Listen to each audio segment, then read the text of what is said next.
मध्य प्रदेश की राजधानी भोपाल से बीके हिंदुस्तानी यूट्यूबर नेशनल मीडिया फाउंडेशन नई दिल्ली, समूह पत्रकारिता परिषद नई दिल्ली आज नर्मदापुरम जिले की सिवनी मालवा तहसील के सिवनी मालवा शहर पहुँचे, जहां पर रेलवे का अंडरब्रिज का काम चल रहा है। लोग ऐसा बता रहे हैं कि अंडरब्रिज का जो कार्य है समय सीमा के अंतर्गत होना था पर नहीं किया गया, और जिस प्रकार से अभी ज्ञापन दिया है यहाँ के किसानों ने कि कागज़ में इस अंडरब्रिज को चालू बताया गया है, ऐसा किसान लोग बता रहे हैं। और किसानों के साथ में ठेकेदार प्रतिनिधियों से ये चर्चा हुई थी कि किसानों के लिए एक रास्ता निकाला जाएगा, पर पुल बनने के बाद में ठेकेदार कह रहे हैं कि किसानों के लिए साइड की दीवार को तोड़कर बनाया जाएगा और उस दीवार को तोड़कर रास्ता बनाने से एक्सीडेंट के ज़्यादा खतरे होंगे, ऐसे किसान लोग कह रहे हैं। क्योंकि हमारी टीम भोपाल से आई है और हमने इस अंडरब्रिज के बारे में इससे पहले भी अपने चैनल के माध्यम से सरकार को और केंद्र सरकार को बताने का प्रयास किया था।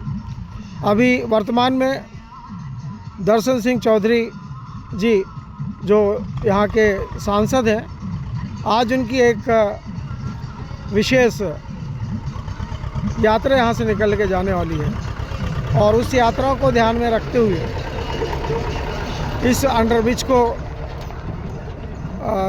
जो ठेकेदार है वो कुछ देर के लिए रास्ता बनाने में लगे हुए हैं। अब देखिए जिन प्लेटों से रास्ता बनाया जा रहा है वह रास्ता अस्थायी है, और जैसे ही दर्शन सिंह चौधरी सिवनी मालवा में प्रवेश करेंगे और यह रास्ता फिर से आम जनता के लिए बंद हो जाएगा। मैं वरिष्ठ पत्रकार बीके हिंदुस्तानी, हमारी टीम भी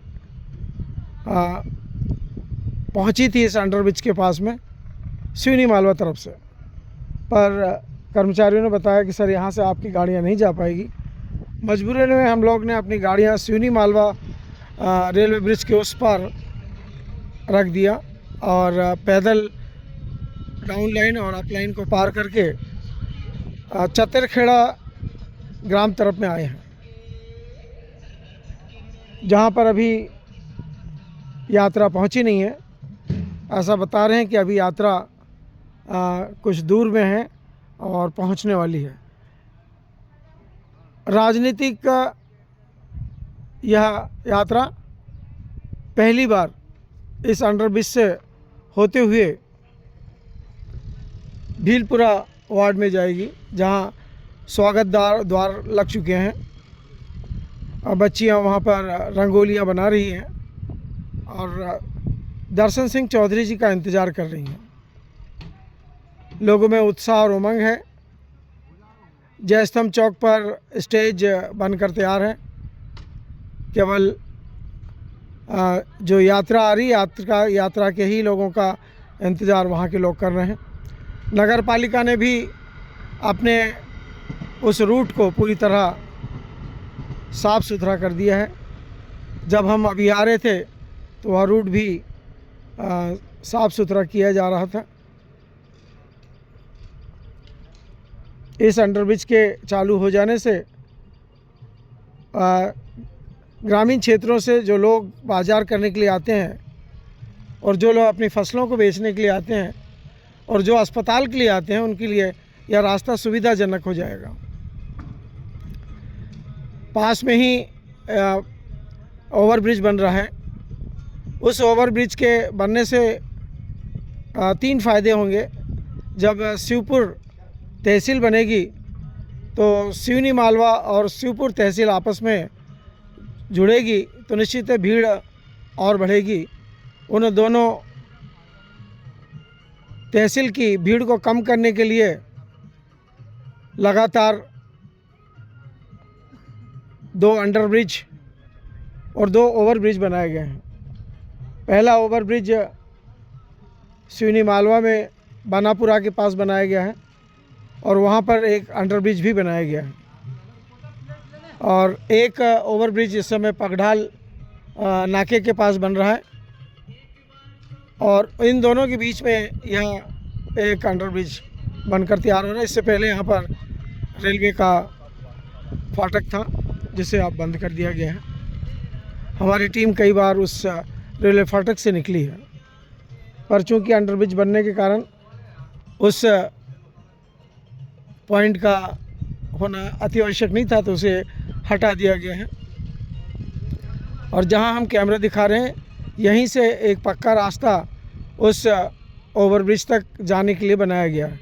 किन्हीं कारणों से बारिश में यदि इस अंडरब्रिज में यदि पानी का जमाव यदि हो जाता है या कोई तकनीकी समस्या आती है, तो इस रास्ते से चतरखेड़ा, बाबरी, अमलाड़ा और भी कई गांवों के लोग यहां से उस ओवरब्रिज के ऊपर से होते हुए सिवनी मालवा या शिवपुर जा सकते हैं। दूसरा भी ब्रिज जो है बाबरी से सिवनी मालवा रोड पे बनाया गया है।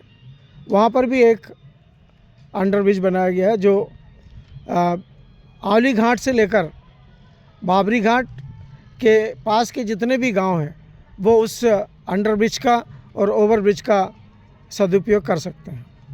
ठेकेदारों की कमजोरियों के कारण, अधिकारियों की मिलीभगत के कारण जनता परेशानी उठाती है।